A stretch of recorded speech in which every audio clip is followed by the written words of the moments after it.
I'm going to read chapter 8 of Sitchin's book, There Were Giants Upon the Earth. The story talks about the Anunnaki gods, or the Anuna gods, creating mankind, and I just want to preface the chapter by saying that what he's actually talking about would be the demons, so-called, who would be impersonating the original Atlantean or Adamite giants, claiming those giants to be the gods from which the white race and certain aspects of humanity descended, saying that they descended from them, the Anuna gods, since they were impersonating the giants.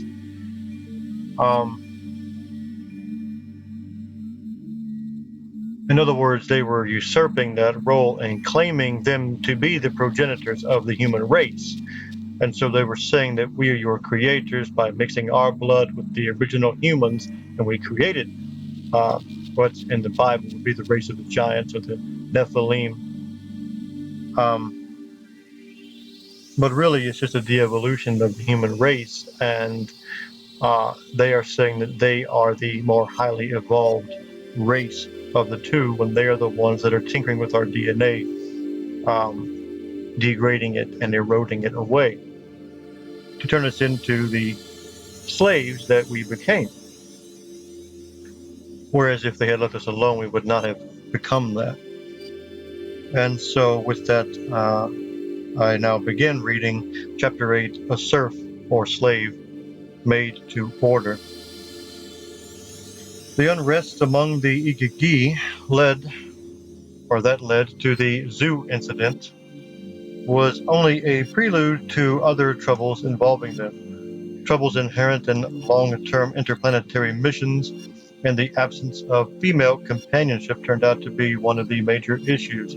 The problem was less acute in the case of the Earth-stationed Anunnaki, for there were females among them from the very first landing party, some of whom were mentioned by name and tests in Enki's autobiography, which Sitchin pretty much made up in his book of Enki. Additionally, a group of female nurses led by a daughter of Anu were sent to Earth. Her name was Ninma, a mighty lady. Her task on Earth was that of Sud, one who gives succor. She served as the Anunnaki's chief medical officer and was destined to play a major role in many of the subsequent events. The trouble brewed also among the Earth-based Anunnaki, especially among those assigned to mining duty. The Atrahasis epic, in fact, tells the story of a mutiny of the Anunnaki, who refused to go on working in the gold mines, and the ensuing chain of unintended consequences. The epic's ancient title echoed its opening words, Inuma Ilu Avulam, when the gods, like men, bore the work and suffered the toil. The toil of the gods was great, work was heavy, stress was much. The irony in this title is that the gods toiled as though they were men because there were yet no men on earth. The epic's tale is in fact the tale of the creation of man to take over the gods' toil. Indeed, the very Akkadian term Awilu means workman, a toiler, rather than simply man, as is usually translated. The feat that changed everything was an accomplishment of Enki and Ninmah, but as far as Enlil was concerned, it was not a tale with a happy ending. As Anunnaki miners toiled deep in the mountains, they counted the periods of the toil. For 10 periods, they suffered the toil. For 20 periods, they suffered the toil. For 30 periods, they suffered the toil. For 40 periods, they suffered the toil. Excessive was their toil. For 40 periods, they suffered the work night and day. They were complaining, backbiting, grumbling in the excavation. They said, "Let us confront the commander, that he may relieve us of our heavy work. Let us break the yoke." The occasion for the mutiny was a visit by Enlil to the mining area. Come, let us unnerve him in his dwelling.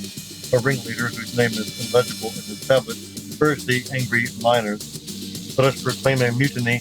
Let us adopt hostilities and battle.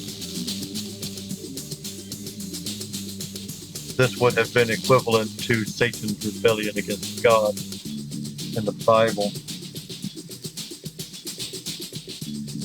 And he may well be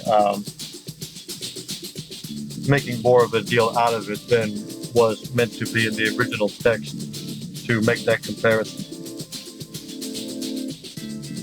The gods heeded his words. They set fire to their tools, put flame to their earth cutters, and fire to their grinders. Throwing them away, they went to the gate of the hero Enlil. It was nighttime as the mutineers reached the place where Enlil was staying. The gatekeeper Kalkal barred the gate and alerted Enlil's aide Nusku, who awakened his masters. Hearing the shouting, which included calls to kill Enlil was incredulous. Is it against me that it is being done?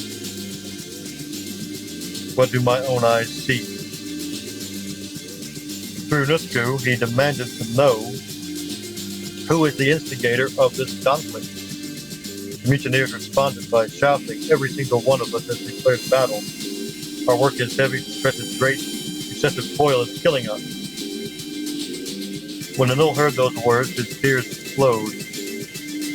Contacting Anu, he offered to resign his command and return to Nibiru, but demanded that the instigator of the mutiny be done to death.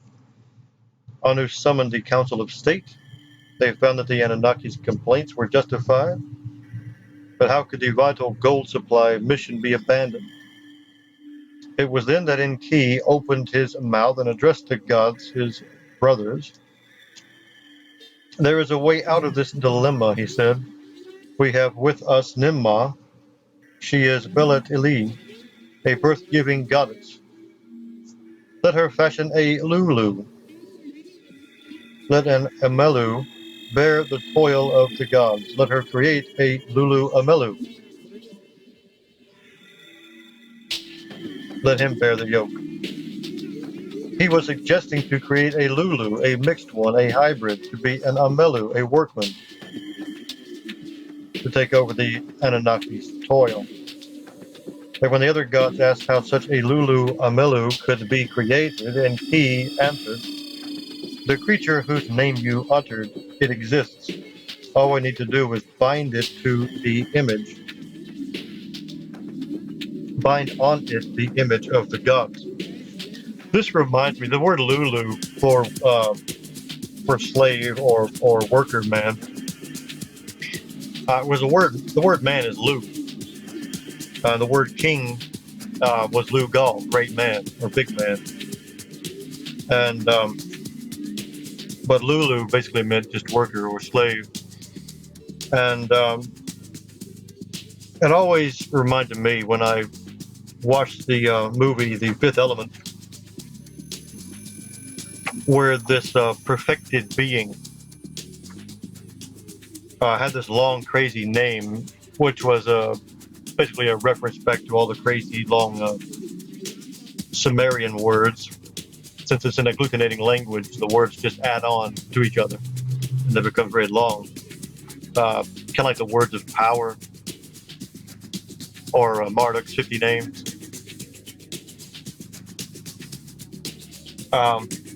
When he asked her to shorten it down to give him something to call her, she told him Lilu. And that always reminded me of this word here, Lulu.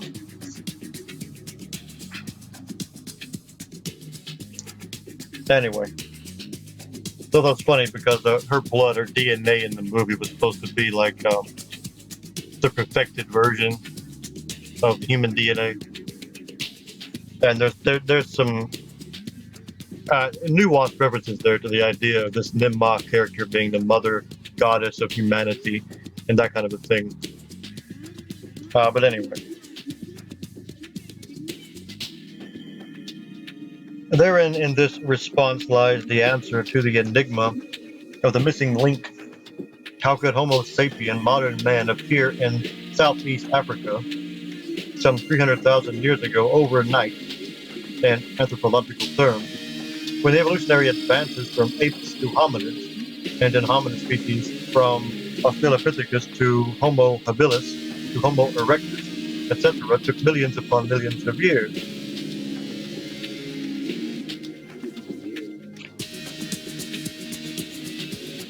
To say that we came from apes is ridiculous. If anything, apes would be what we are devolving into. Everything breaks down over time, including DNA. It's not going to magically build itself up out of nothing. A being akin to the Anunnaki in many respects, Enki told the astounded gods already exists in the wilds of the Abzu. All we need to do is bind on it the image of the gods, to upgrade it with some Anunnaki genes and create a Lulu, a mixed one. Who could take over the mining work? I say, like I said, this is an inversion of a biblical story where the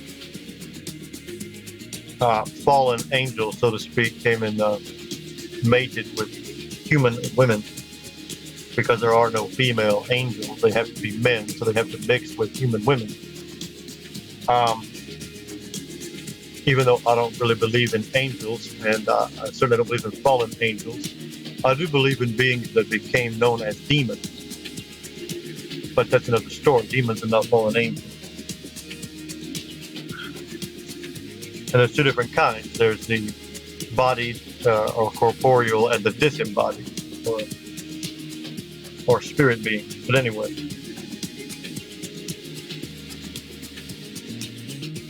the idea that our DNA has been tampered with in some way is it's in many myths, but it's in this myth here. They present themselves as the gods, and they said that they made them men by mixing their genes with humans. So what passed for humans before, what the equivalent was beforehand.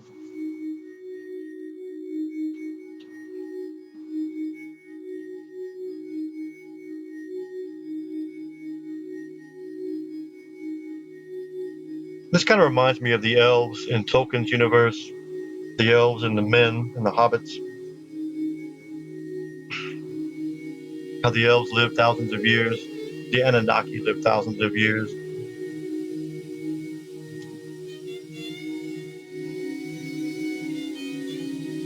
And it's like that they took the original lower level human, mixed it with the Anunnaki DNA, and you got a normal regular, well, we think it was a regular man, regular human. And it's like you take the elven DNA in Tolkien's universe, Tolkien's world, you mix it with the hobbits, and then you get regular humans, men.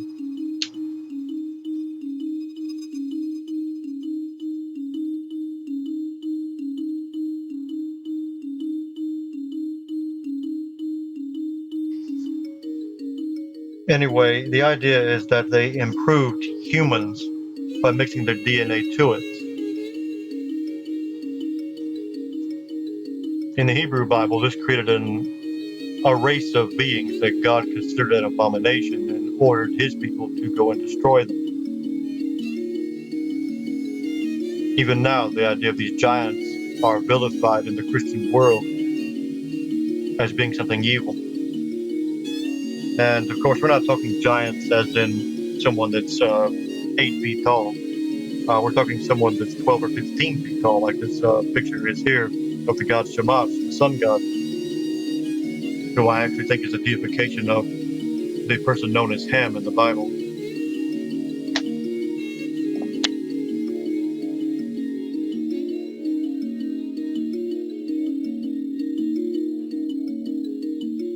What I'm saying is that it's reversed. They did not improve our DNA or genetics by mixing in their own. What they did was they tampered with our DNA and degraded it to some extent. to turn us into, instead of a race of 12-foot beings, a race of 6-foot beings. Much more easy to manage. Probably reduced our intelligence to some degree as well, making it where we can no longer build pyramids and the Cyclopean structures on Malta and Baalbek, things like that.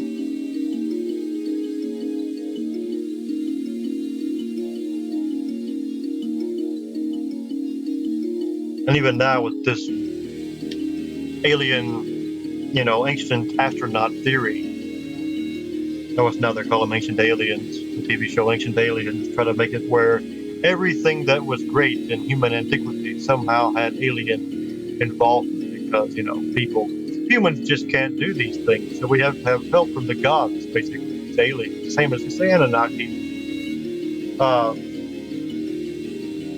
It's kind of come full circle where in the ancient world, the aliens presented themselves as gods and people believed it because they had technology. But now we ourselves have become intelligent to the degree we've evolved, you might say, to the degree where we have developed technology ourselves. And so we don't no longer see them as gods. We see them as another race of beings, from another planet, more or less equal, if not more advanced, but still more or less equal on the same page.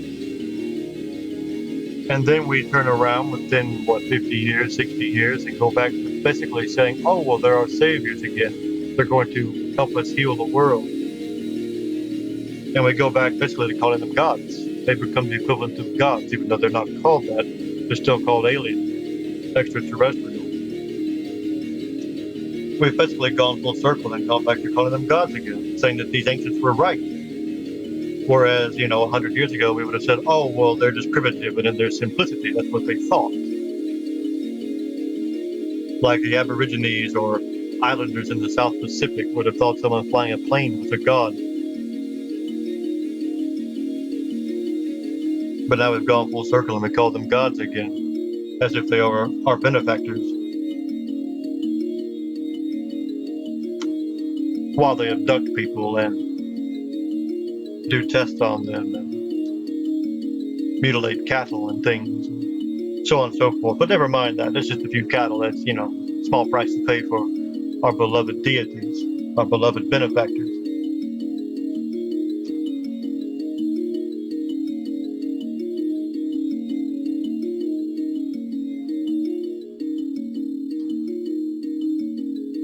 Being akin to the Anunnaki in many respects, Enki told the astounded gods already existed in the wilds of the Abzu. All we need to do is bind on it the image of the gods. Of course, in the Bible, it says God made man in his image. See what I mean? How all these things just happen to coincide with the biblical narrative. Now, this guy Sitchin, he wasn't actually a Babylonian or Sumerian scholar, as he always claimed from the back of all of his books. It's like eminent scholar Sitchin, unveils new mysteries. And that's not the case. He was a Hebrew. He knows Hebrew well. And so he knows the Hebrew Bible. And what he's doing is he's trying to make connections between that and the more ancient texts of the Babylonian, Akkadian, and so on. And he tries to make these links, but when he does so, he reverses it to make it where it's these alien gods that have done all the things that the Elohim, which is a plural word for God in the Bible, he tries to equate that with the Anunnaki, so on and so forth. And so I'm not sure what the original text here is, but he translates it as bind on it the image of the gods. Now he's not saying it as such, at least not yet, but of course he's equating that with the image of the gods in the Bible, the Elohim. I see down the page here he does start talking about Elohim. So he's obviously trying to basically say that the biblical God comes from the Anunnaki. I'm not certain if he would say that. I know some people say this, that Yahweh is Marduk. I'm not sure what he would say if he ever did say a God or not. But I just think he's stretching these translations to force them to fit the biblical narrative. and then he turns the narrative back into saying, oh, well, the Bible really came from these stories, and that these stories are more accurate, and they have it right. Well, he's not even translating them right himself, because he's forcing it to fit. Like when he translates the words thin gear into fiery rockets, when actually I think it means knives, is what I think it means. And his explanation for that was, well, a rocket is the shape of a knife. When they wouldn't even be using rockets anyway, like I said before.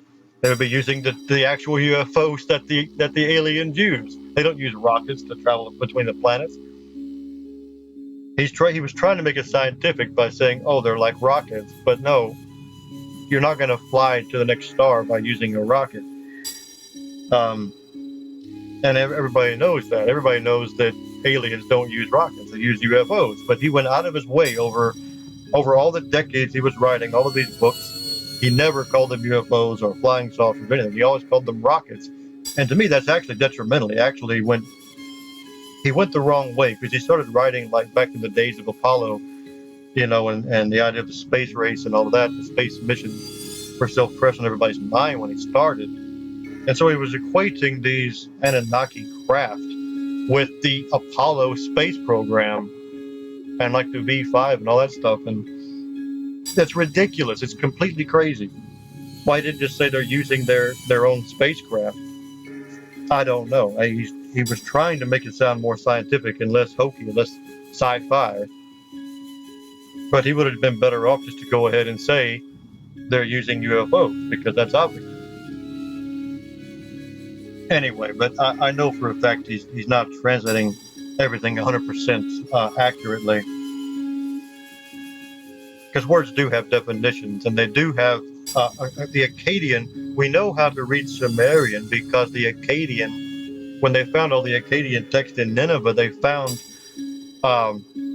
thousands of tablets, and a lot of them actually had the Sumerian equivalent written on them, so that you can compare, you can break apart the words and retranslate.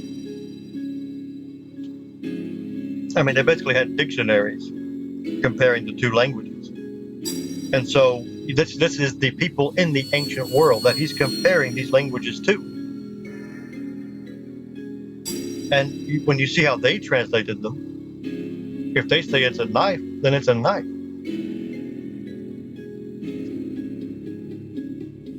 They could have just as easily said a big, giant, loud thing flying through the sky, but they didn't say that.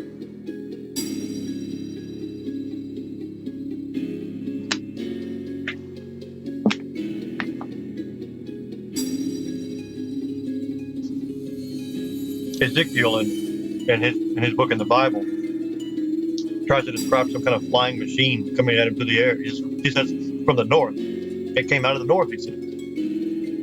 I mean, he's describing something. He's describing some kind of a UFO experience, apparently, because it's a flying machine with kind of all kinds of weird flashing lights and stuff, and it's coming out of the north, making terrible noises. He says it's scared. It's terrified. That's some kind of something in the sky that scares him. He had some kind of experience, and he wrote about it. And he wrote about it in ways that they would write at the time. He's trying to describe what he saw, but he didn't have words to do it. And they could have done just the same in Babylonian and Akkadian. They could have done the same thing. And by such having to stretch it and try to just pull things out of the text that aren't there, tells me that they're not there to begin with. He could have found some strange description like Ezekiel had. He could have found that in the Babylonian if it was there. He could have found it in the Akkadian if it was there. And the fact that you don't have an Akkadian version of some kind of Ezekiel type story, I mean, what does that say? That says they didn't have one. And if you have all these gods flying around and all these rockets and things, you're going to have some stories like that.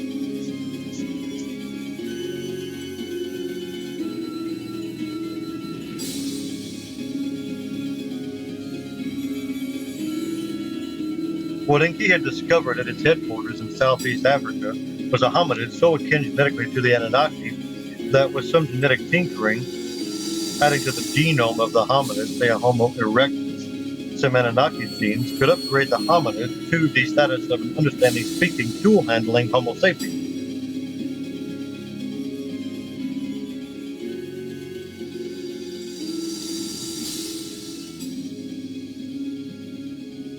You know, a lot of the megalithic blocks, the weigh 15, 20 tons, don't even show signs of being tooled. They don't show signs of being chipped away and hammered away.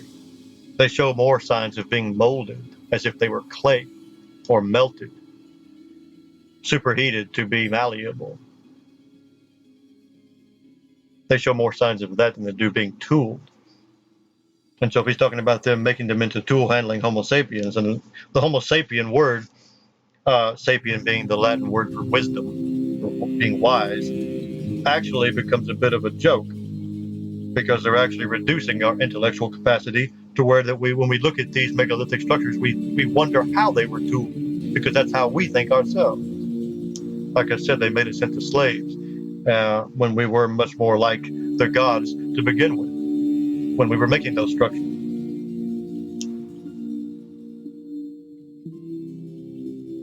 It was all possible because the DNA on Earth was that of Nibiru, transferred, the reader will recall, when Nibiru itself smashed into Tiamat. When Marduk, I skipped over that chapter because it's such bunk, but he had a chapter on Nibiru and his ancient cosmology, which is his reworking of the Enuma Elish Babylonian creation epic, and where all the gods he equates to different planets, and how all the battles and things are them like smashing into each other, and the gravitational forces spinning everything around, and all that kind of thing. And so he has Marduk slaying Tiamat in the epic, being the planet Nibiru smashing into the original Earth, kind of grazing along the side of it, gouging out the Pacific Ocean, creating all the asteroids, which became the asteroid belt, and sending Earth into a different orbit where it now resides. And somehow from that, the DNA was transferred to Earth, some sort of panspermia.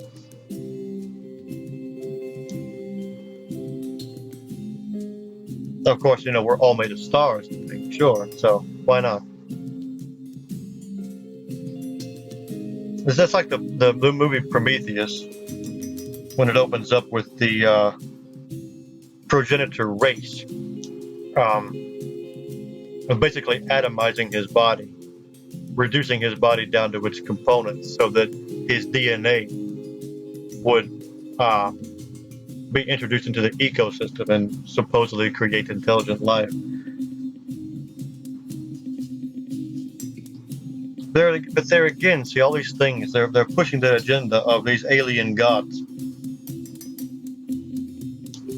when that's what the aliens / demons want you to believe, is that they are your creators.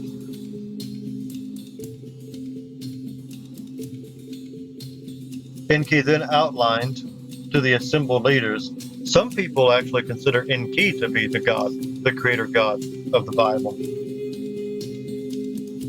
when he's actually deified as Mercury or Thoth. It's the god of learning, of wisdom, of magic. Thoth gave writing to mankind, that kind of thing. Taught them math and numbers. That's the Enki prototype, the Enki character.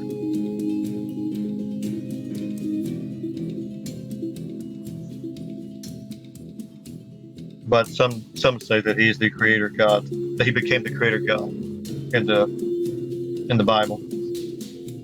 Enki then outlined to the assembled leaders how it could be done with the help of Ninmah and her biomedical expertise. Hearing that in the assembly, the great Anunnaki who administer destinies declare yes. The Anunnaki who administered destinies. Right. Now, see, they could say that. The original tablet could say that the Anunnaki administered destinies because it's astrology. And they say that, you know, all the stars give men their destiny. In the original Anunnaki, in the original stories, there were only 7 of them, and of course, there's 7 planets. So yeah, those are the 7 planets of astrology that administer your destiny based on your zodiacal alignment. So it doesn't surprise me at all that they would say that. But he's making it as if they are actual administrators and chiefs and things, governing over cities as kings through middlemen priests, which is what this picture shows, the priest attendants of the god Shamash. The fatal decision to create man is echoed in the Bible, identifying the assembled great Anunnaki as the Elohim, the lofty ones. Genesis 1:26 states, "And Elohim said, Let us make Adam in our image and after our likeness." There is no doubting the plural in the Bible, the biblical statement, starting with the plural Elohim. The singular is El. Through "let us make in our image and our likeness," it happened 40 periods, 40 shars after the arrival of the Anunnaki. Actually, I just read 2 sentences at one there. So it just showed how Elohim itself is plural. The I am ending. Anytime a Hebrew word ends with I am, it is pluralized. That's the pluralizing suffix in Hebrew is I am. So El is singular and Elohim is plural. Then he says it happened 40 periods or 40 shars after the arrival of the Anunnaki. If the arrival took place some 445,000 years ago, the creation of Adamu took place 300,000 years ago, exactly when Homo erectus suddenly changed into Homo sapiens. Now, of course, he doesn't say it, but he's saying it without saying it, but he's saying basically that Enki created black people. Of course, they're in Africa 300,000 years ago, so on and so forth. So that became the black race. He never says that explicitly, but that's what it has to be. And then he never talks about the creation of the white race. Of course, the white race is what I say is spoken of when God created the Adamic race. That is what he's talking about. He's not talking about the black race. The black race has been around much longer.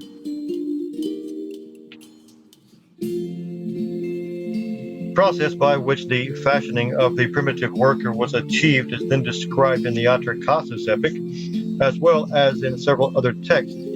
It involved obtaining from the blood of a god his tiema, a term scholars translate as personality or life essence, and mixing it with the tiit of the Abzu. The term tiit has been presumed from the Akkadian word tit or clay, hence the notion echoed in the Bible that the atom was fashioned from the clay or dust of the earth. We read in its original Sumerian, tiit means that which is with life.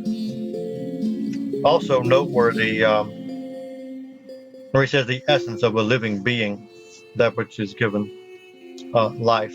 So you have to always wonder how Sitchin can take one Sumerian word and you translate it as an entire sentence.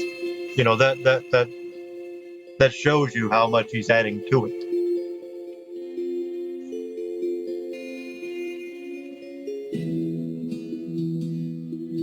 The word T means life. So I'm not sure it would be something about life. I'm not sure what it would mean, the word IT. But the word T I know does mean life. Like Ninti, the Lady of Life, is one of the gods.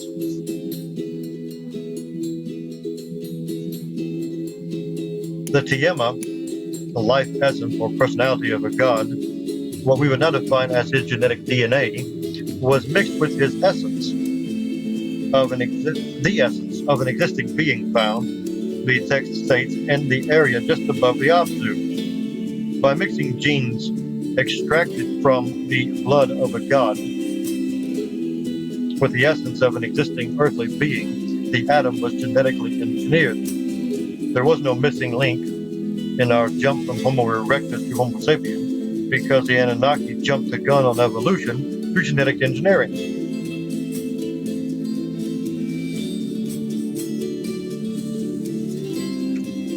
Like I said before, there is no evolution, only de-evolution.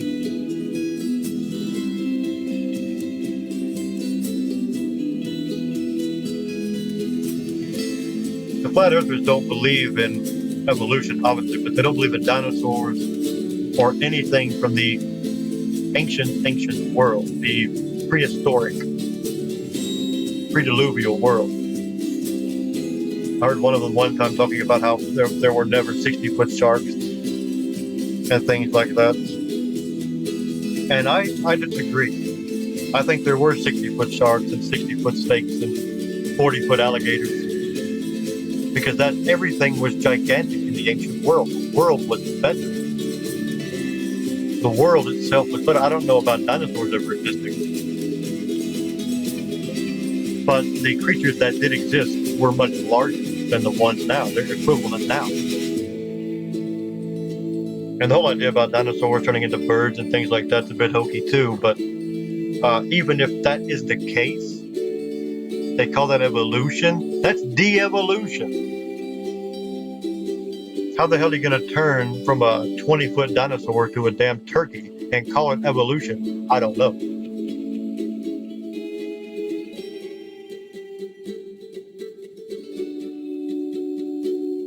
But that's what they want you to believe.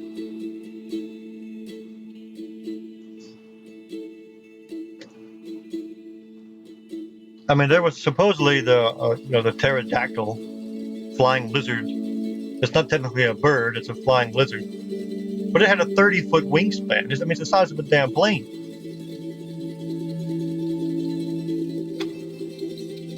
And if dinosaurs were going to turn into birds, why the hell didn't that one turn into a bird or stay as it was? It was already pretty much a bird. Why did it even need to evolve?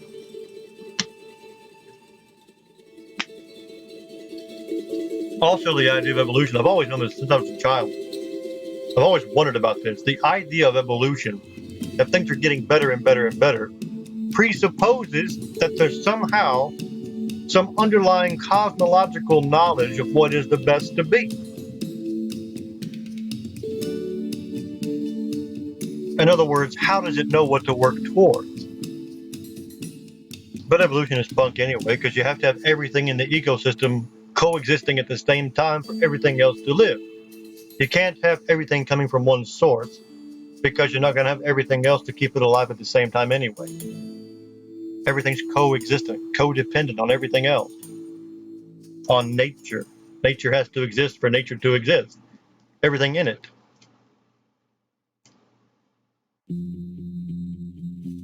It's just ridiculous. The whole thing is circular logic and just bullshit. But anyway, I'm getting sidetracked here.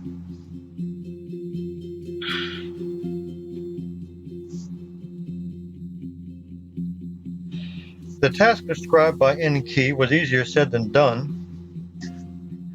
No joke. In addition to the Atrahasis epic, other texts detail the creation process, extensively rendered in both the 12th Planet and Genesis Revisited. They describe considerable trial and error, resulting in beings missing limbs, with defective or odd organs, or with flawed eyesight or other senses. As the experiments continued, Nimrod figured out which genes affected what. Now, see here again, I always thought this was hokey as well. These beings are supposed to be fantastically intelligent, living thousands and thousands of years, traveling between planets in unspecified vehicles, with enough knowledge and technological expertise to be able to know that they can tinker with DNA. Although here the description given is that they are so inept at doing so that they don't even know what part of the DNA they need to change to affect this cause. You know what I mean? So if they're so intelligent and so highly advanced, that they can tinker with DNA and change what things are and mix and splice DNA strands together to form new beings, new creatures. Yet they're so inept that they don't know which parts they need to splice to cause what effect they want. It just shows me that it's made up, because the beings missing limbs or having odd organs, defective organs, things like that just tells me that the idea comes from the story and not the story coming from the idea. In other words, it's made up, it's fictional. Even though there's truth in the idea in the story, it's kind of like Troy. Troy was a real city, and it did have real battles. But the siege against Troy was not caused by Ares starting the Trojan War. That's part of the myth. And so is this here part of the myth. They knew what they were doing when they tinkered with our DNA, but they weren't adding anything to it.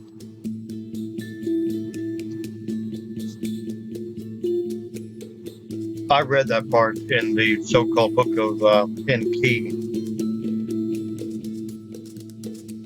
which I have thought perhaps was Sitchin's attempt at trying to create a progenitor for the book of Enoch, saying that the character of Enoch, the name Enoch, came from Enki. And so you have this book of Enoch that talks about the fallen angels, the so-called watchers, coming down and expanding on the Genesis 6 narrative, which is what Sitchin, his whole body of work has done. And so I'm thinking that his book of Enki was basically a stylized version. It's basically fiction, even by Sitchin's own standards. Trying to make another version, a Sumerian Babylonian version of the Book of Enoch.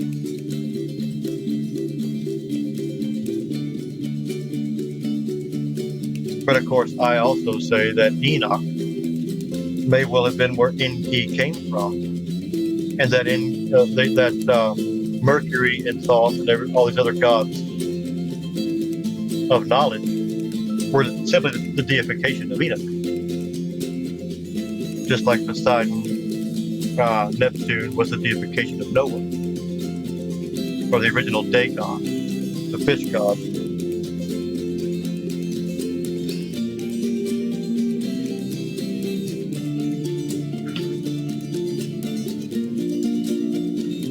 Anyway, so the Antarctica epic talks about the creation process, which he describes in his other books. And then it just gets goofy, you know what I mean, with the missing limbs and all of this. It's goofy.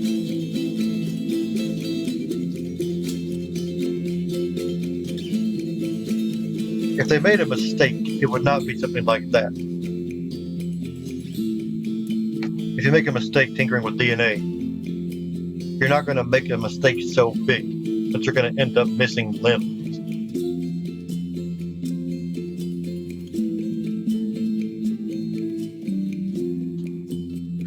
Anyway,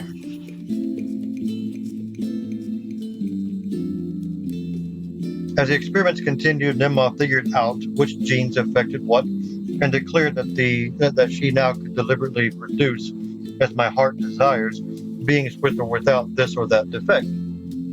Right. This would have been the process that took them, hundreds or thousands of years themselves to perfect.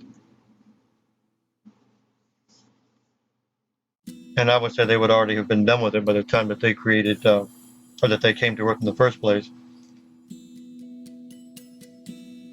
In other words, let's say, for example, on Earth, what have we done with our DNA tampering? You don't start with people. You start with animals. You start with other things, simple things.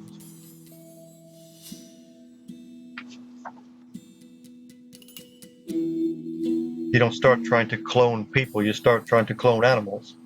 You know what I mean? So the very fact that it just has them starting with humans right out of the gate. Of course, there's also, I guess I'll get to it here in a bit, there's also the aspect that humans ended up having a soul, and that was not intended by the Anunnaki. That was an unintended side effect. And of course, the soul doesn't come from your DNA anyway, or your spirit, your life essence that exists beyond the body when you die. That's not produced by your DNA.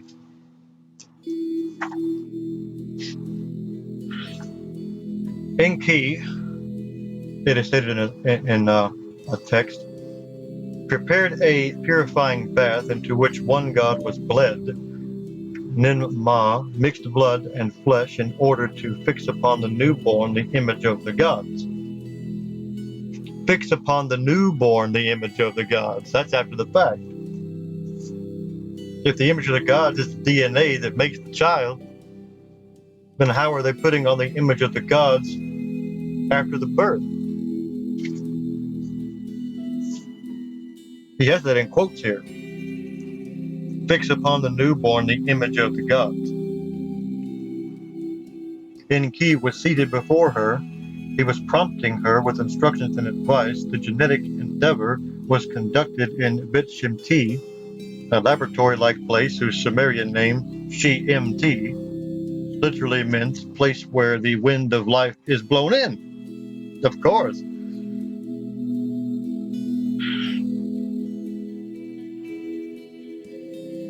A detail from which the biblical verse about blowing the breath of life into the Adam's nostrils in Genesis 2:7 was in all probability taken.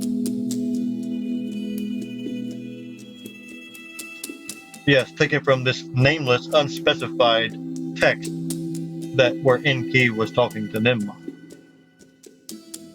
See, that doesn't even tell you the text that it's pulled from for you to go and check his blaming translation.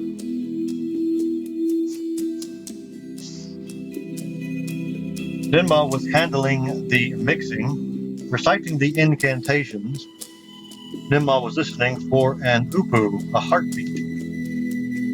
When the perfect model was finally attained, Nimrod lifted him and shouted, "I have created, my hands have made it."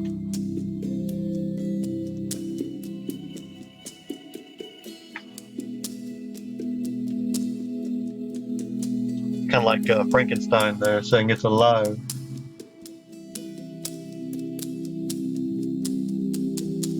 Announcing defeat to the great gods, here is what she said. "You commanded me a task, I have completed it. I have removed your heavy work. I have imposed your toil on Awilam, workman. You raised a cry for Awiluti, mankind. I took off your yoke. I established your freedom." When the gods heard this speech of hers, they ran together and kissed her feet. They called her Mami, Ma-mi, the mother, and renamed her Ninti, Lady of Life. The solution suggested by Ea, or Enki, was achieved. The genes we got were those of a male Anunnaki. Lately discovered Atrahasis tablets reveal that he was the leader of the mutiny. But with all due respect to a male god, it was a female goddess who had actually created us. The nameless leader of the Anunnaki rebellion, i.e. Lucifer, Satan.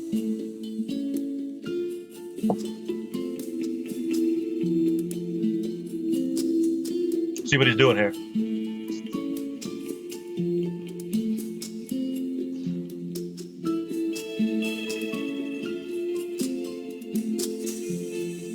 It required additional genetic engineering, even some surgery under anesthesia, reported both in a Sumerian text and in the Bible, to fashion a male counterpart.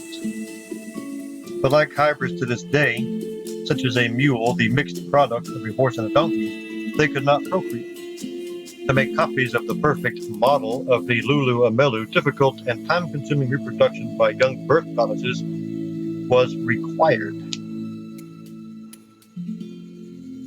I am reminded of the Vestal Virgins here for some reason, even though they were not allowed to have sex.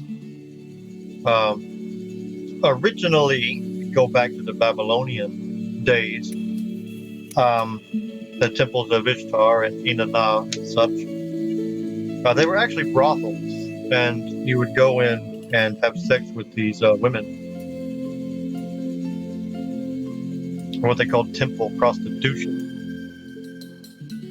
And it goes back to the idea of these birth goddesses, and just having to. The idea was it was women's duty to have children, and it was obligatory to serve time in these temples to augment the human race. They were trying to populate the world, get the human numbers up. Supposedly, this was after the flood, and in the biblical creationist sense, all the animals were out producing men, out reproducing men, and they were wild, vicious animals. And they were overtaking humans in numbers, and so they were trying to get human numbers up. And that's why you have the idea of Easter, which is the festival of Ishtar, and it's basically just a fertility festival with sexual rites. And the symbol, even to this day, is a bunny, which is known for its fast reproductive practices.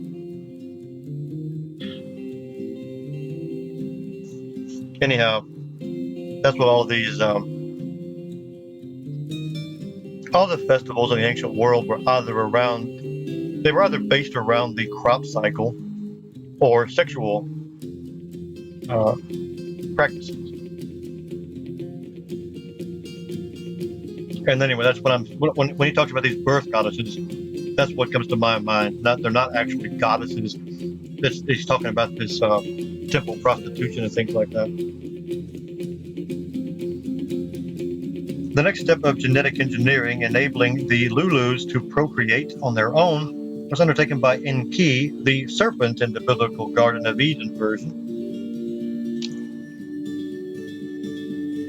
As the biblical tale has it, the Adam, who was placed in the orchard of the gods to till it and to tend it, was warned by God. Well, actually, he wasn't said to till the ground, and that was part of the curse of man after the fall. He was supposed to take care of it, but not work. He wasn't supposed to work to get his food from it. It was supposed to produce it on its own. He did, supposedly, according to the biblical story, he did not have to work for his food until after the fall.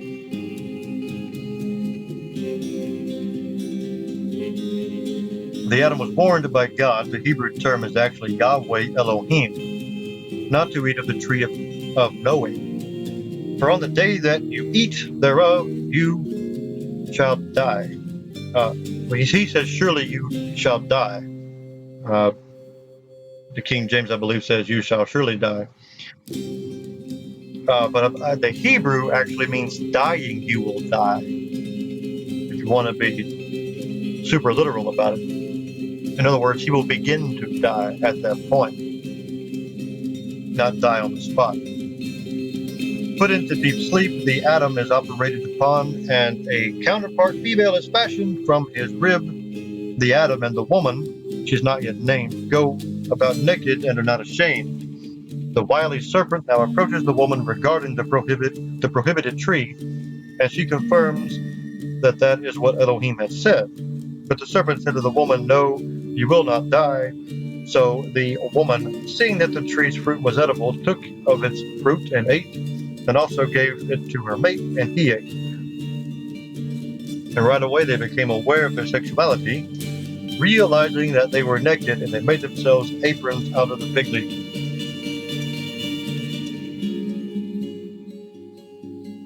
It was those aprons that gave them away, for the next time Yahweh Elohim saw them, he noticed that they were no longer naked.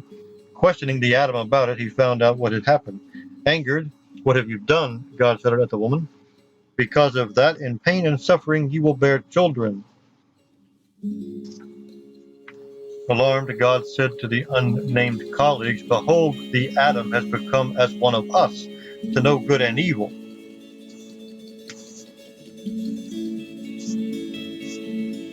What if he put forth his hand and took also of the tree of life and ate and lived forever? And God expelled the Adam and Eve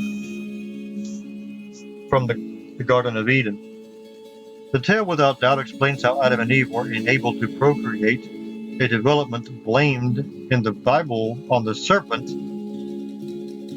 The Hebrew word for which, nakash, could also mean he who solves puzzles. He who solves puzzles? Come on, it means the deceiver. It means someone it means, well, actually it means enchanter.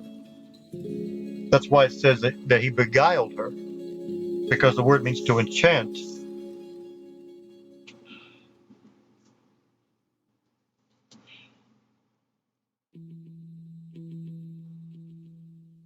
In other words, that actually goes back to the magical aspect of it, spells and incantations and things. He who solves puzzles. That is ridiculous. It basically either means that someone is enchanting or someone that's lying, a deceiver.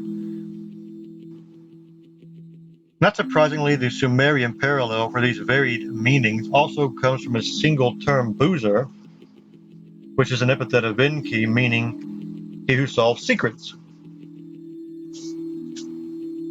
The hieroglyph for Ta, his Egyptian name, was an entwined serpent. This goes back to what I was saying before, when I was equating Enki with Cain. When I said that Sitchin equates Enki with Ta, the Egyptian god, but Ta was the developer god, the builder. And I was saying that Cain went off and built the first city, and he was describing the earliest cities being built in Sumer. And so I said the Sumer could be the land of Nod that Cain went off to and founded his city. And he had Enki doing the building. And so Cain would be Enki, or an Egyptian Ta. And so the symbol was the serpent. And some say that Cain was actually the son of Lucifer, Satan, the serpent. Then you get the whole idea of the serpent seed lineage and all this stuff. I'm not certain about that. It could be, maybe not. But I know that Noah was said to be pure of blood, and that's why God saved him in the biblical narrative from the flood, was because he was pure in blood, which means he was a legitimate son between Adam and Eve. Noah came from Seth. Seth was the replacement for Abel. So Seth was a son of Adam and Eve, regardless of what you want to say about Cain and Abel. And so Yahweh in the Bible found that Noah was pure of blood and saved his family lineage, which was the lineage of the Melchizedeks, going back to Adam. Anyway, in the Mesopotamian text, Enki was assisted in the secret knowledge by his son Ningizida, princely lord of the Tree of Life, whose emblem, entwined serpents, has remained the symbol of medicine to this day. Without doubt, these name, meanings, and entwined serpent emblems are echoed in the biblical tale of the serpent and the two special trees in the Garden of Eden. And now that modern science has discovered the structure of DNA strands, it is possible to realize that Ningazida's emblem of two entwined serpents is in fact a rendering of the two-stranded entwined double helix DNA.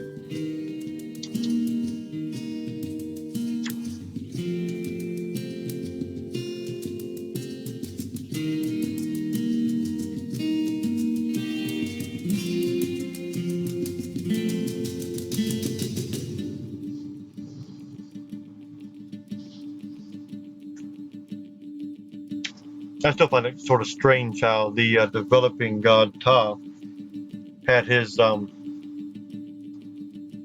emblem became, it's the same as the symbol for Hermes and Mercury, but the equivalent in Egyptian was not Ta, it was Tha.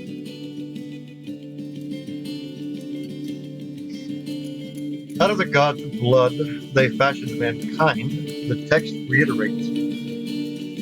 They imposed on it the task to let free the gods. It was a work beyond comprehension. Indeed it was, and it happened some 300,000 years ago, just when Homo sapiens suddenly appeared in Southeast Africa.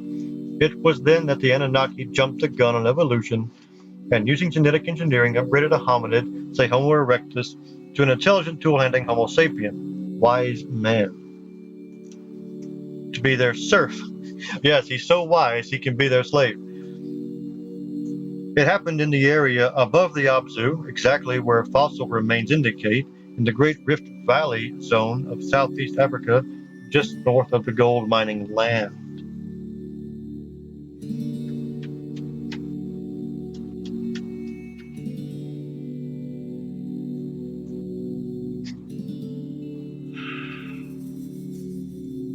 Homo sapien.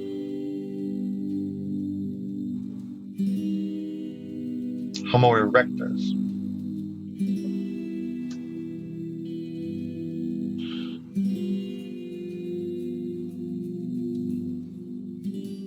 Yeah, I heard a guy on a video some time ago talking about the Anunnaki and the origins of humanity.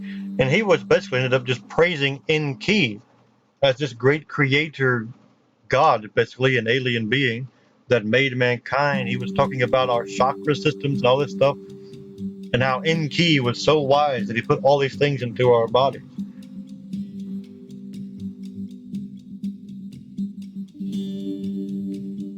And I was thinking, well, now they're trying to get rid of our chakra system, our connection to the spirit world, and replace it with computer chips and things like that.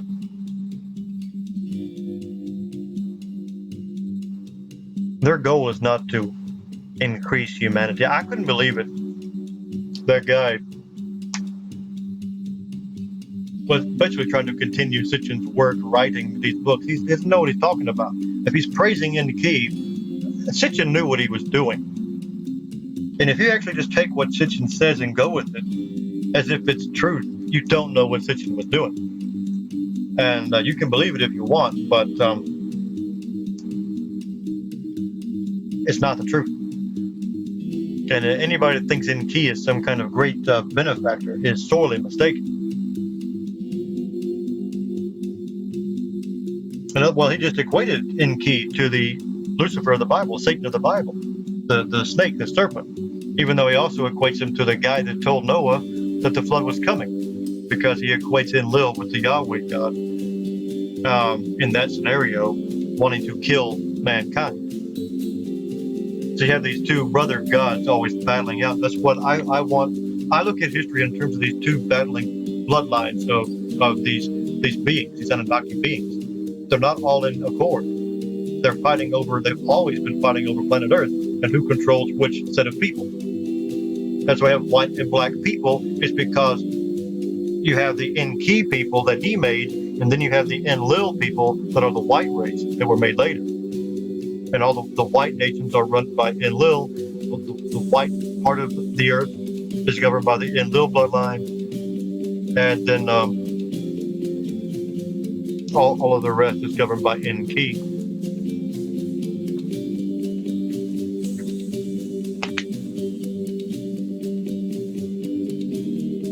I would say the Middle East has always been in contention, though.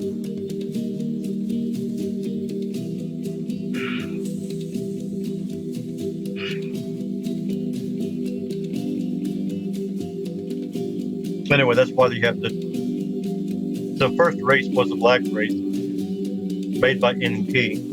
If you're going to give a name to any one particular persona for doing so, they give it to Enki, this being Enki.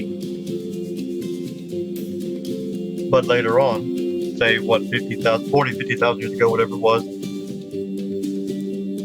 you have the white race emerge out of nowhere, not evolving from the black race, not splitting off somehow, just actually literally made a separate origin altogether in the north. made white as a marker for who owned it.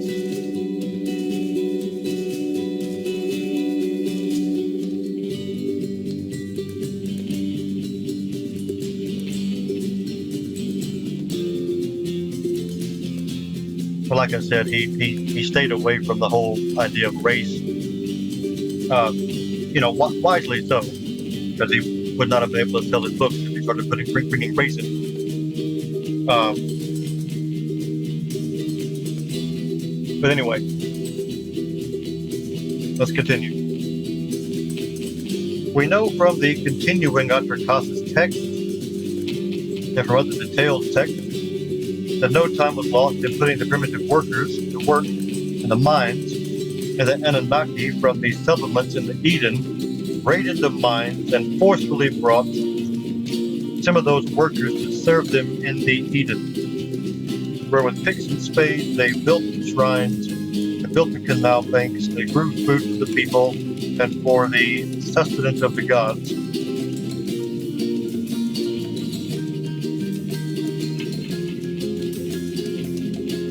Also, like I said, the gods were deification of the giants.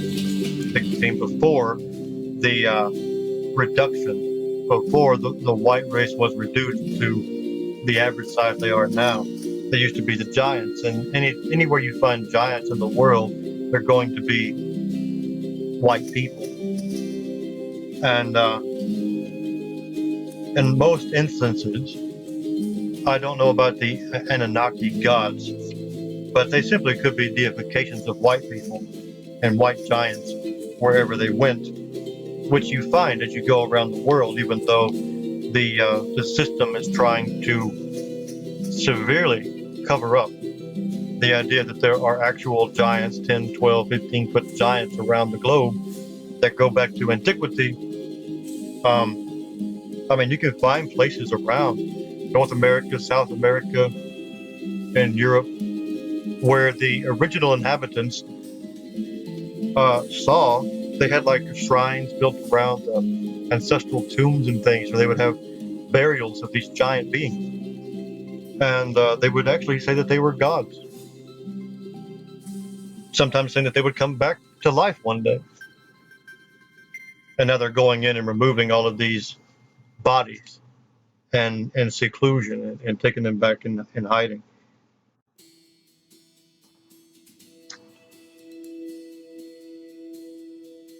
Like the governments and things are taking them away so people never find them.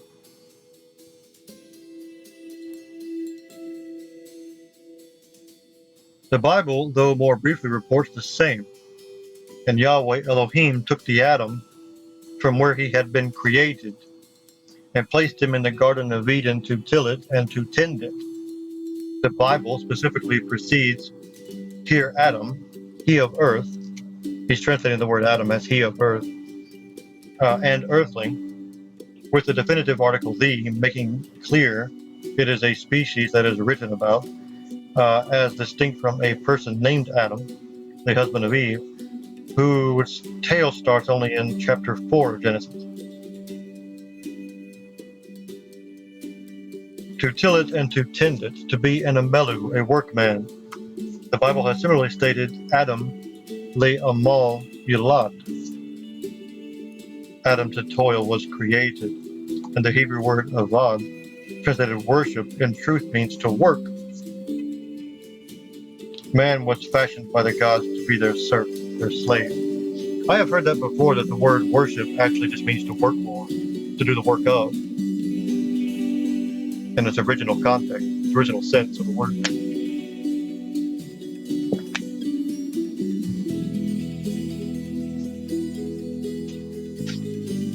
And it makes sense to me.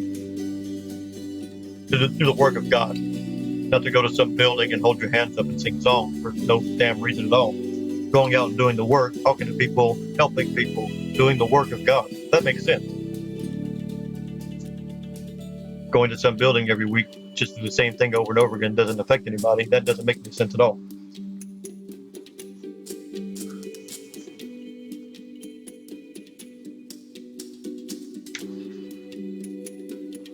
In terms of being a commandment, I mean, God's saying, go tell the people, go spread the word. God did not command people to sing songs and raise their hands and act like they're being filled with the Spirit and start speaking gibberish. That's craziness. Going out and doing things, actually getting stuff done, helping people, spreading the word, telling them the truth about God. I can see the Bible commanding us to do that, not to do what Christians normally do and think of as worship being.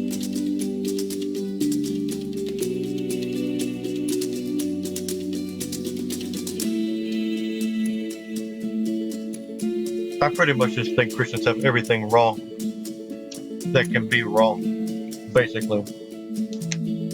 So my views and modern Christianity don't have a hell of a lot in common.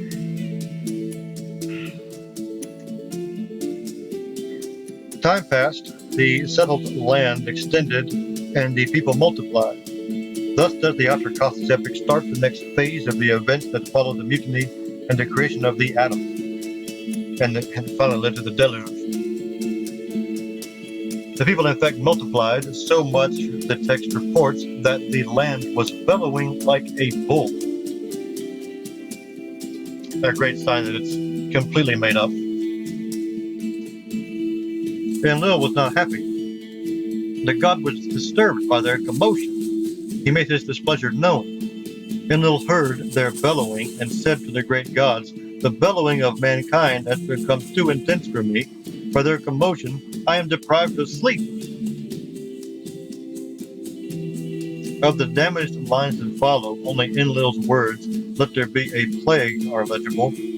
But we know from the parallel biblical narrative that Yahweh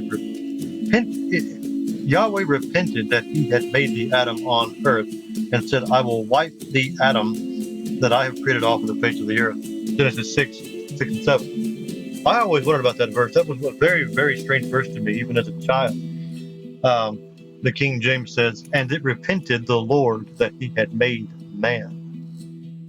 And of course, Lord is always the translation of Yahweh. That's a very strange line. It repented Yahweh that he'd made man. That to use that word is, I can't imagine that actually being the case. I just can't imagine that.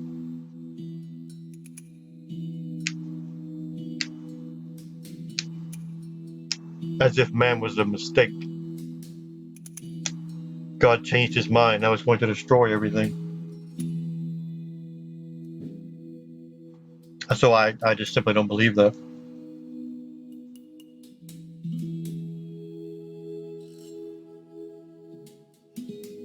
People assume that he sent the flood to get rid of the giants, but that is an assumption.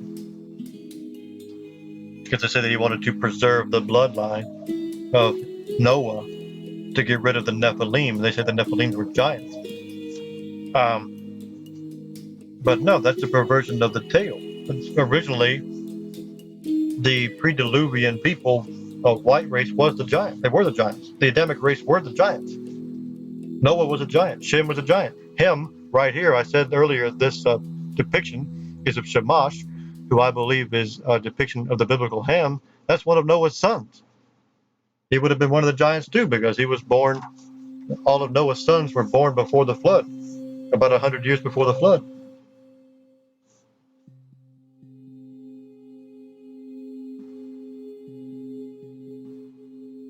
When it says Nimrod said, "Let us make us a name, let us make us a Shem," they were saying, "Let us make us our own priesthood."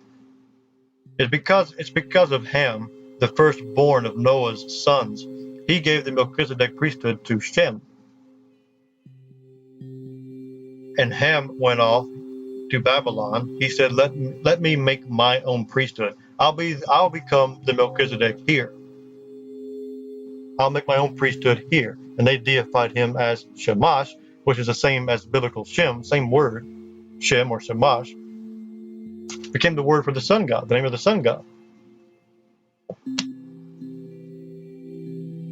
What Ham was at the time was the priest of the sun.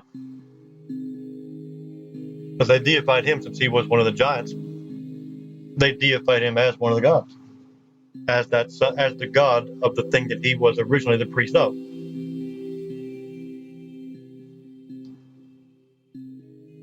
Just like Enki supposedly was the scientist, say, so that he became deified as the god of science.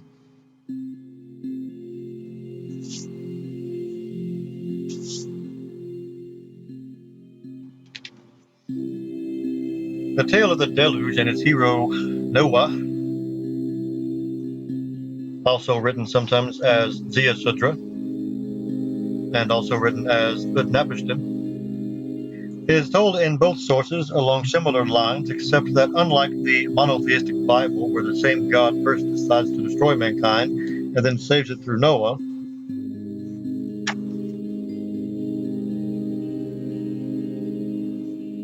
the Mesopotamian version clearly identifies Enlil as the angry deity, while it is Enki, defying Enlil, who saves the seed of mankind. On the other hand, the biblical narrative, which compresses all the deities into a sole god, provides a more profound reason than bellowing or commotion for the dissatisfaction of mankind.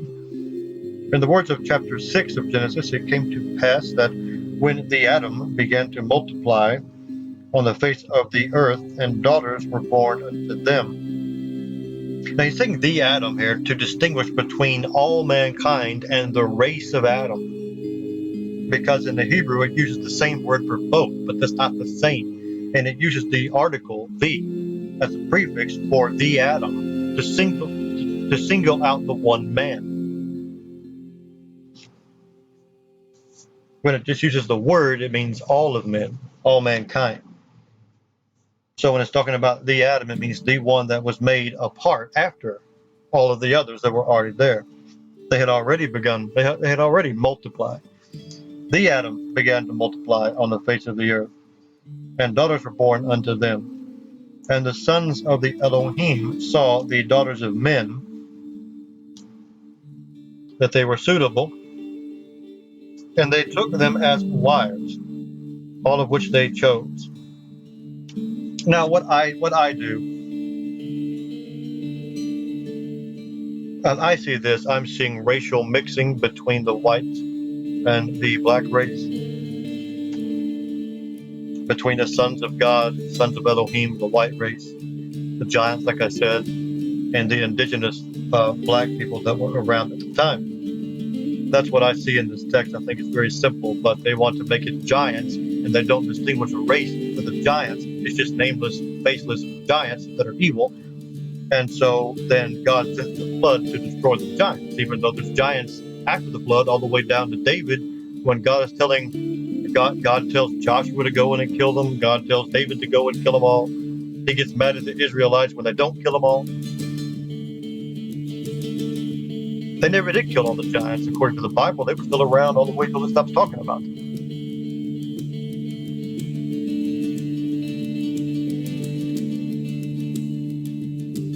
So if that's the point for the flood, God failed in his endeavor. What's the point then? You're still telling me God fails? That's not the reason. Either God failed, or that's not the reason.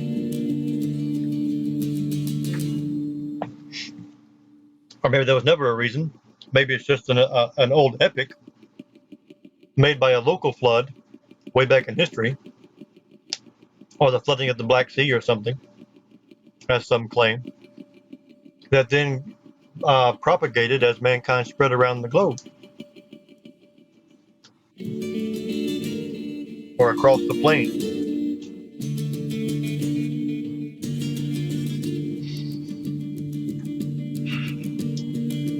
Genesis tells us that Yahweh was angered by what was going on.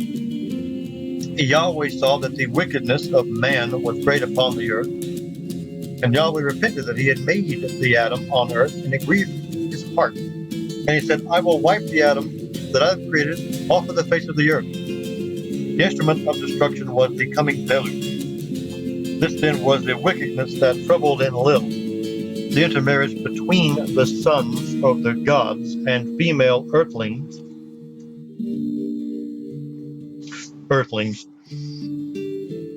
It's funny. It's a funny word.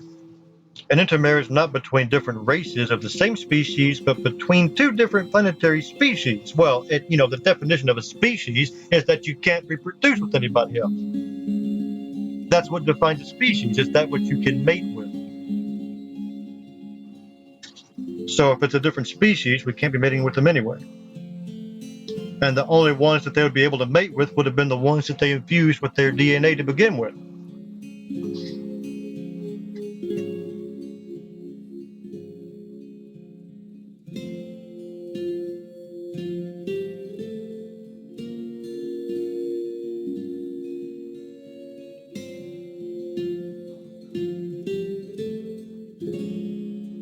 But between two different planetary species, a practice that Enlil, a by-the-book disciplinarian, considered an absolute taboo.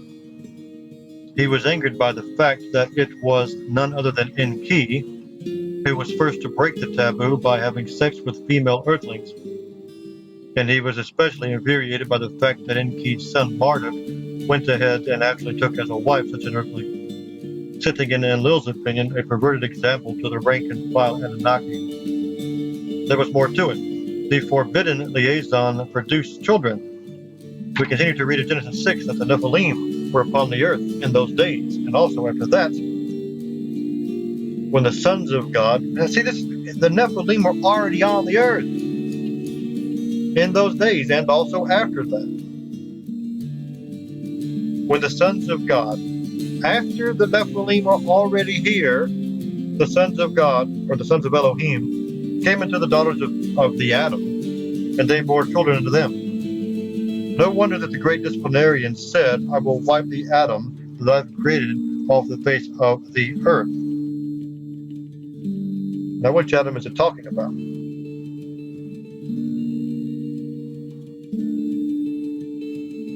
Which Adam is he angry at? And which Adam would he rather have around? Which race? Setting aside the morals or rules that should govern interplanetary visitations, the basic problem raised by Mesopotamian biblical tales of our origin is this. How could the intermarried Anunnaki males and earthling females have children? A result from mating that requires astounding genomic compatibility, especially in the X female and Y male chromosome.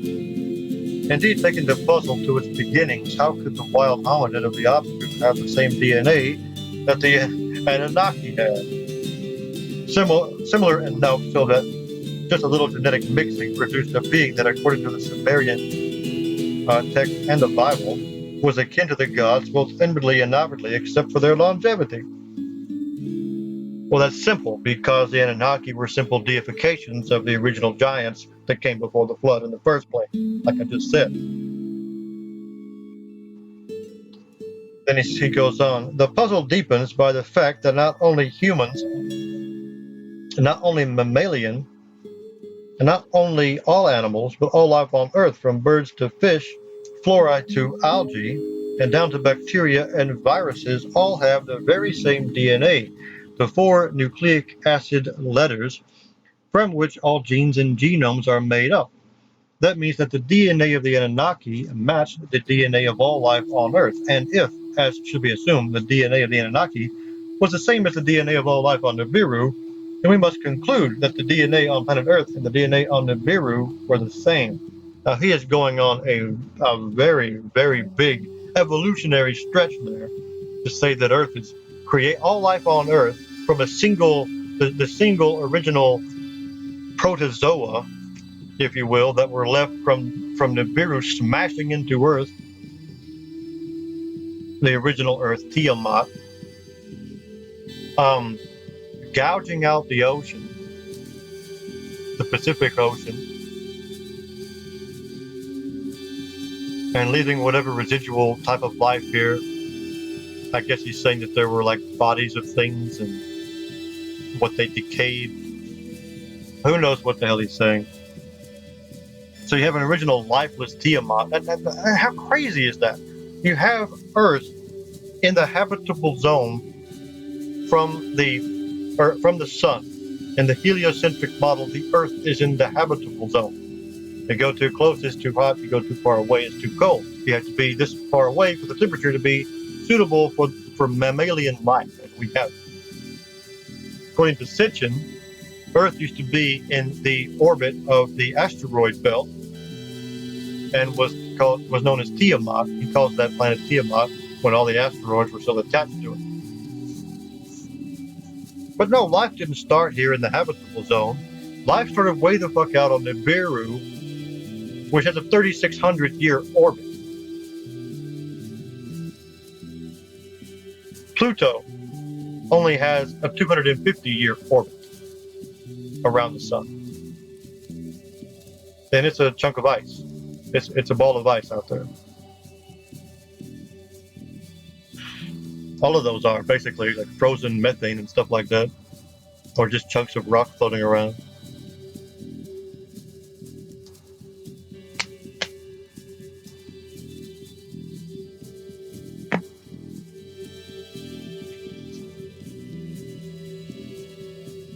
This is just beyond any amount of belief.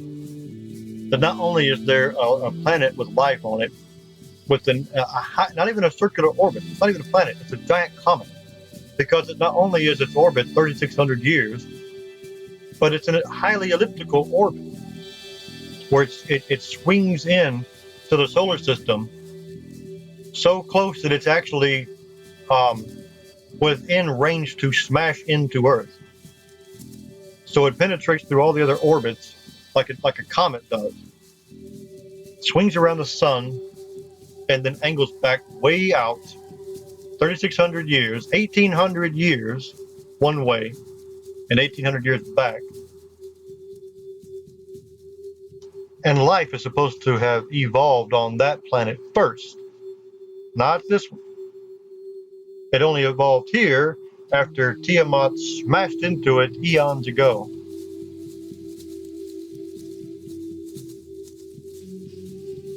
I mean, that is insane.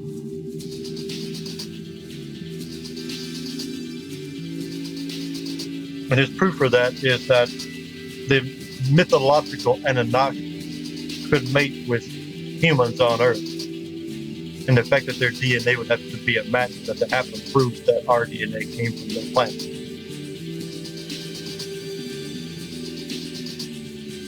That's what you call a stretch of the imagination. Just a little bit.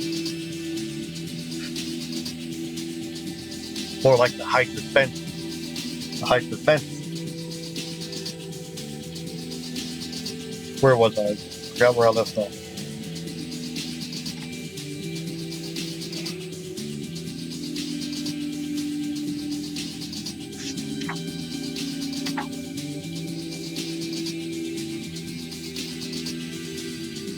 It was in the middle of one of these sentences.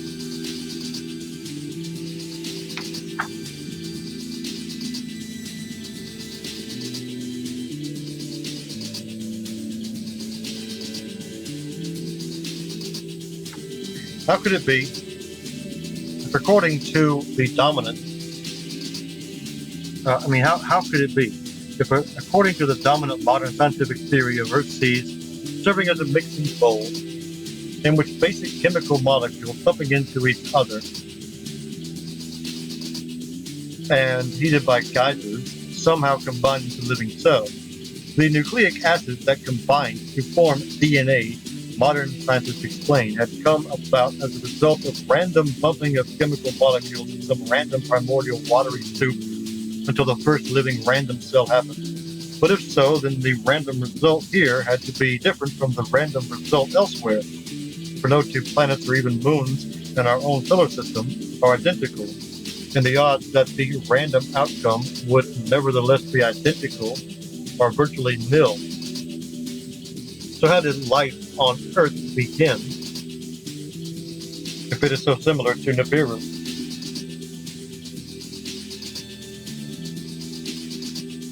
The answer was given in the very tail of the celestial battle, when in the second round, by which he has that capitalized celestial battle. He means the Enuma Elish, the creation epic of Babylon.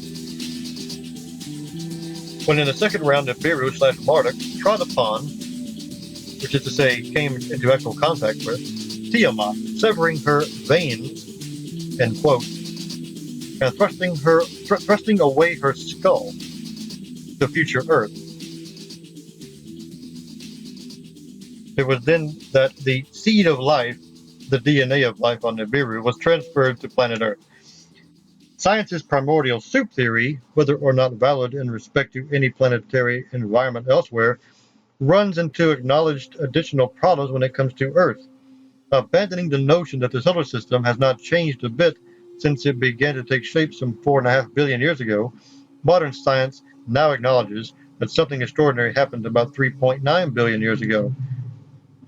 In the words of the New York Times, June 16, 2009, some 3.9 billion years ago, a shift in the orbit of the sun's outer planets sent a surge of large comets and asteroids careening into the inner solar system. Their violent impacts gouged out the large craters still visible on the moon's face.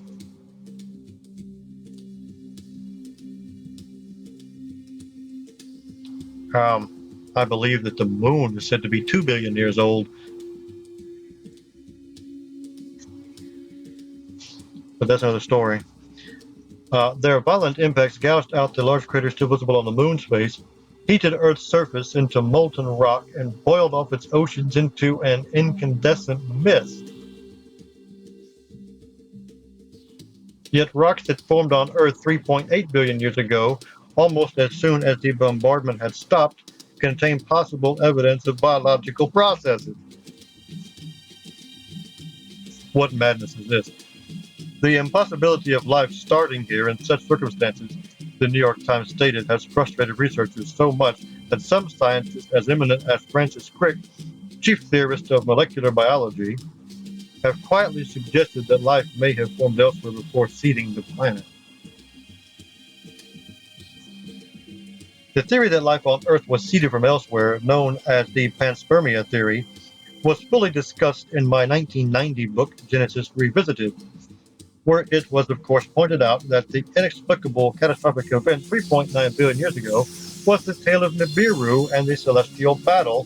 The panspermia solution is neither quietly held, though not adopted by the scientific establishment. Its proponents include many prominent scientists. Nor is it new. It was put forth in cuneiform clay tablets millennia ago. Life on Earth and life on Nibiru, DNA on Earth and DNA on Nibiru. It's the same because the seed of life was imparted by Nibiru to Earth during the celestial battle. The obtainment of such a ready-made seed of life explains how life could begin on Earth in the relatively immediate aftermath of the cataclysm. Of course, for that, that's like saying aliens made us, so who made the aliens? Well, if evolution didn't happen on its own here, it was through panspermia, then it had to have evolved elsewhere first. So now we're saying that it not only evolved in the prime spot for life to exist on Earth in the solar system, it evolved first on the worst possible location imaginable anywhere in the solar system. Hypothetical solar system, because Nibiru was yet to be proven to exist. That's evolution, basically.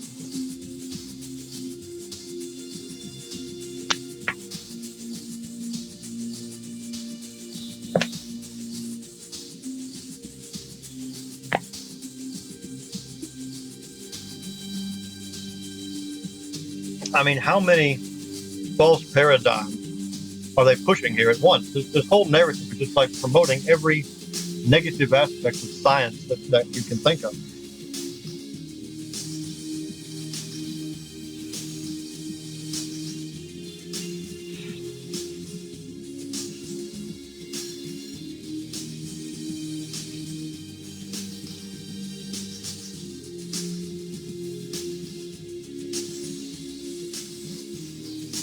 Since Nibiru at the time of the collision already possessed formed DNA, evolution began there much earlier than on Earth.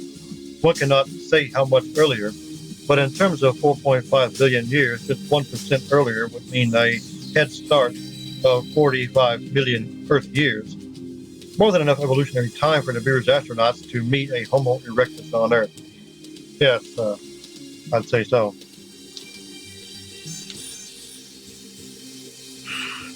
The idea, there's the idea out there that modern science is a religion and that it's based around the old mythologies, whereas we're supposedly, have reached a point in our civilization that we no longer need such mythologies. We now have science to explain the universe. They actually built, they build their sciences around the old mythology so that the mythology still fits within the framework of modern science. And so what he's doing is saying, oh, well, how magic, the science fits the old mythological tales so that the mythological tales are actually real. Well, no, what they're doing is fitting the science to the mythological tales.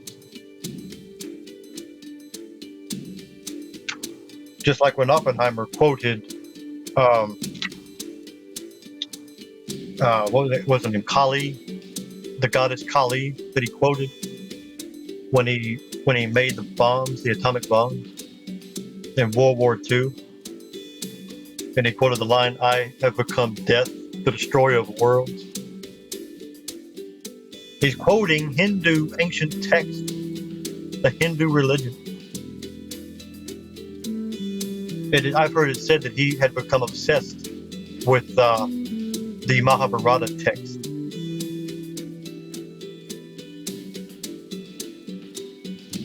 That he would just quote lines of it randomly at different times.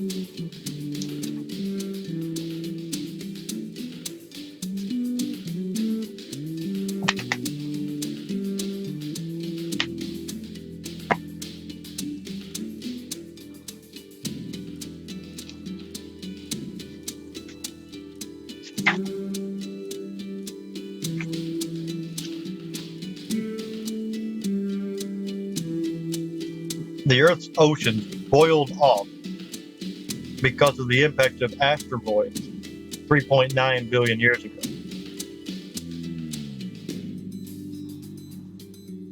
But by 3.8 billion years ago, they had coalesced back into oceans again on the planet for life to begin to evolve therein. How ridiculous can they possibly make these things? Earth's oceans boiled off into the atmosphere, becoming an incandescent mist, a glowing mist. Oh man.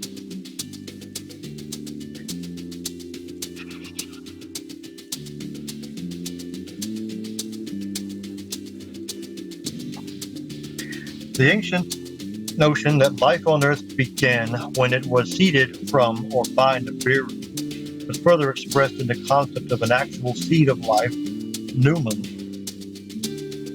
in Sumerian, Zeru in Akkadian, or Zerah in Hebrew.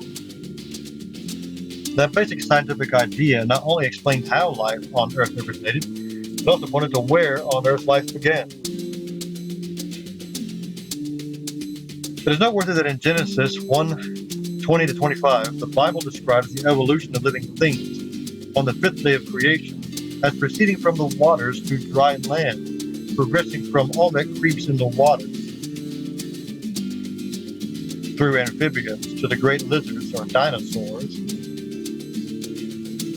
He has these things in quotes. Where is he quoting them from? Followed by birds, and then to all other living creatures after their kind.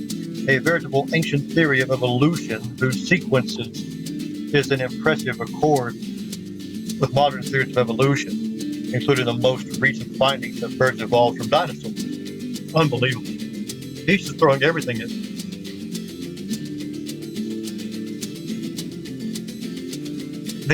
What's called the creation story in the Bible isn't actually the creation. Verse 1 of the Bible, the opening line, out of all the 2,000 pages or so in the Bible, the very first line said, "In the beginning, God created the heaven and the earth." The heaven is talking about the stars and earth. That's the first line. It's already created. It doesn't describe the creation. It just says he made it. Boom, it's done. It doesn't give any kind of process. It's my personally held belief that what is being described is, in essence, life coming back into the planet, into the world after the flood. The flood that is supposed to have covered the entirety of the whole earth. Many believe that it's a local flood and only affected that area, which is entirely, as possible. It's entirely possible that it was just a story at that place in time. But however, pretty much every society you go to has a myth about the flood of some kind, some type, some variation. It's all over the place. And so there is general evidence, you might say, that there was a world flood. But if you have an entire world flooded where 90% of the landmass is flooded with water, or something similar to that, that is about as catastrophic as you can have it. And you're going to have all kinds of geologic and ecological changes. And what you're going to have, I mean, what kind of storm would it take? What kind of weather system would it take to produce that? What kind of system? And we're talking about something that's not. It's well beyond the realm of normality. In fact, the Bible says it never rained before. But you have in the creation what's called the creation story, where it talks about the sun shining in. On this day, this happens. On that day, that happens. It talks about the sun and moon. The sun and moon aren't being created at that time. Think about there being a very thick cloud cover, and the cloud cover slowly over time being filtered back into the regular atmosphere. And after a certain, like Venus has a very thick cloud cover. It's the hottest planet, they say, because the atmosphere keeps all the heat in. It can't escape. It's like it has a blanket around it in the atmosphere called the cloud cover. That's something like it would take for the Earth. Something similar. Only Earth has an ecosystem in it, so it doesn't contain the elements the same way. It sort of recycles all the elements over time. And it would have taken a vast amount of time for the floodwaters to recede. Not a year, like the Bible says. It would take thousands of years. It would take a long damn time for that shit to be assimilated back into the Earth's ecosystem. And that's why you're going to need some kind of contingency plan to save life. Not because it's flooding for a year, it's because you're going to be there a long time in whatever place you go to escape these waters. And I believe, in short, it's just my personal take. If the biblical flood is true, then the narrative of what's called the creation of the Bible in Genesis is actually just the earth coming back to life over 1,000, 2,000 years, whatever, after the flood happened. Where you had the sunlight breaking back through, you had the plants growing because of the sunlight coming through. The moon starts shining again. You can see the stars coming back through as the clouds deplete, and the night sky becomes visible again. That's not God creating the stars. That's the stars becoming visible because the atmosphere is thinning out, and life begins again. Slowly but surely, the world is coming back to life. And that's what I think Genesis is talking about.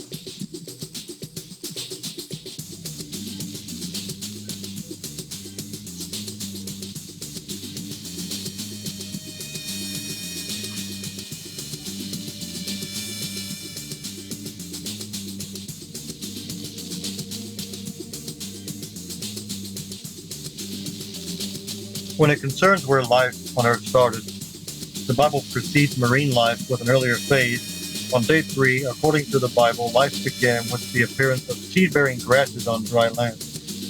It was after the formation of raised continents and water-filled seas that God said, in verses 1:11 to 13, "Let the earth bring forth grass, the herb yielding seed, and the fruit tree that yields fruit after its kind, whose seed is in itself." And it was so upon the earth. And the earth brought forth grass, and herb yielding seed, and the fruit tree yielding fruit, whose seed was in itself after its kind. And God saw that it was good, and the evening and the morning were the third day.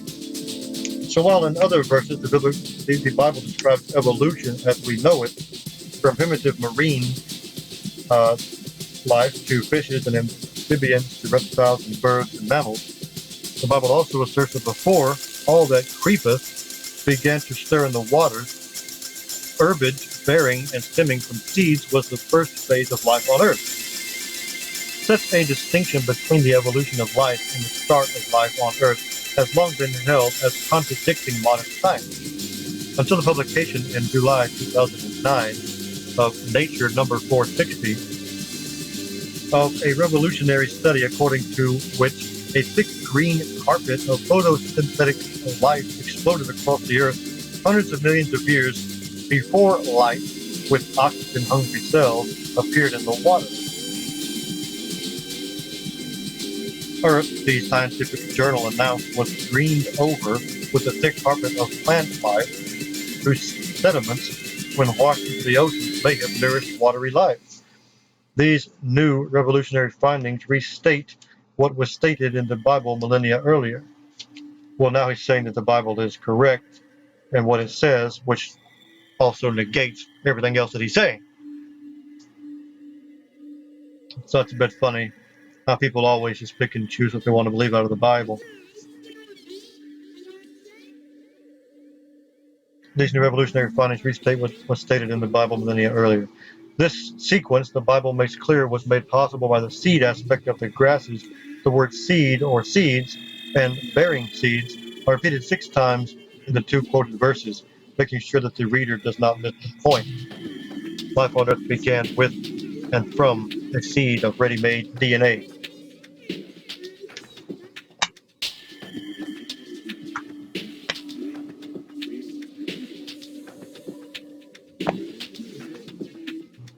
I am reminded of various things by reading that, but I don't want to go on to it now. That would take me off topic. This sequence,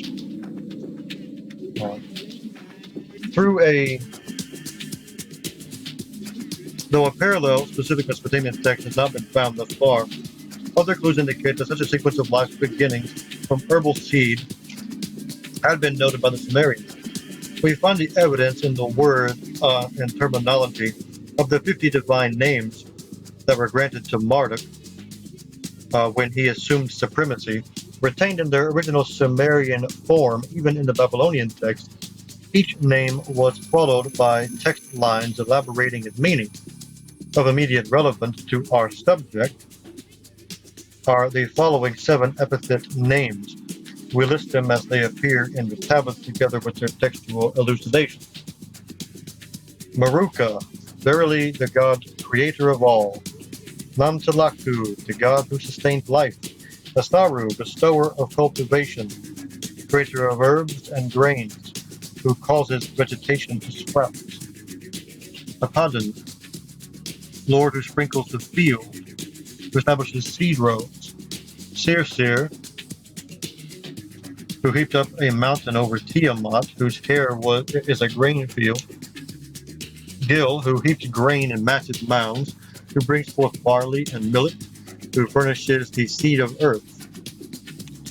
And Gishnu Manab, creator of the primeval seed, the seed of all people. The above sequence of attributes conforms to the Anunnaki's theory of both the origin of life on Earth and its evolutionary stages. According to it, the celestial Marduk, alias Nibiru, is A, the creator of the primeval seed, B, who furnishes the seed of earth, beginning with herbs and vegetation that sprouts, and C, culminating with providing the seed of all people. It is a notion of all life stemming from the same seed, same DNA, in the chain leading from the primeval seed to the seed of all people. In this concept, a scientific conclusion of the Anunnaki lies the centrality of their preoccupation with seed as the essence of life. When Enlil wished to have mankind perish in the deluge, it was the seed of mankind that Enlil wished to destroy. When Enki revealed the secret of the flood to Ziasudra, he told him that a deluge will be sent to destroy the seed of mankind. And it was not actual pairs of all animals that Noah/Utnapishtim took on board the ark. In addition to some sheep and birds, it was the seed of living things provided by Enki that was taken aboard. As stated in the Epic of Gilgamesh, those were the instructions to Utnapishtim. Man of Shuruppak, son of Ubar-Tutu, tear down the house, build a ship, give up possessions, seek thou life, forswear belongings, keep soul alive. Aboard ship, take thou the seed of all living things.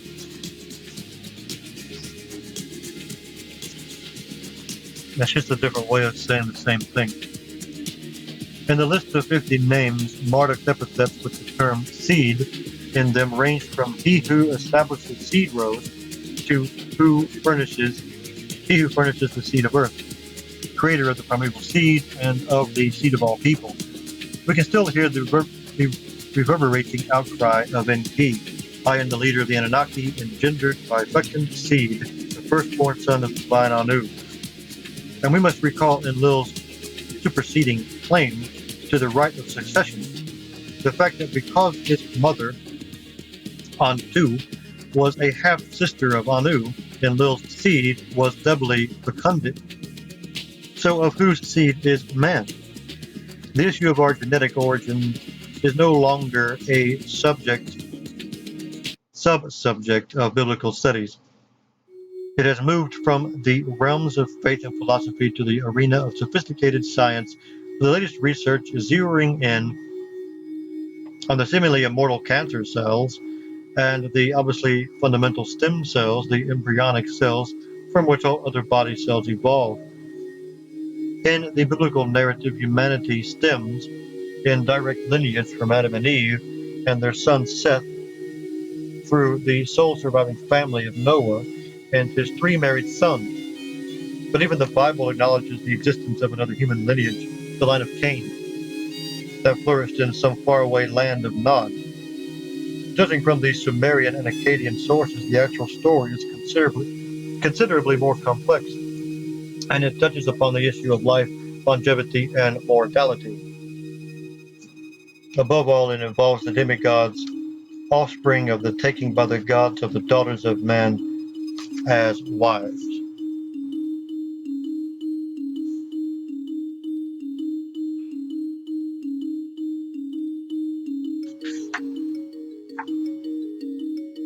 The idea of the seed, there again he ends by referring to what I was saying from the start about Cain and the land of Nod. I still say that these Anunnaki were just deifications of the original lineage of the pre-Diluvian white people, the giants, and some of them are factual and some of them are fake, fictional.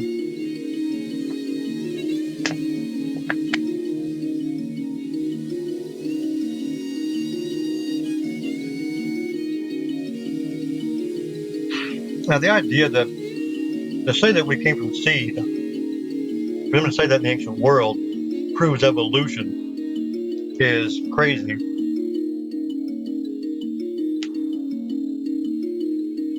Because they're just looking at nature, and they're just seeing that everything reproduces after its kind.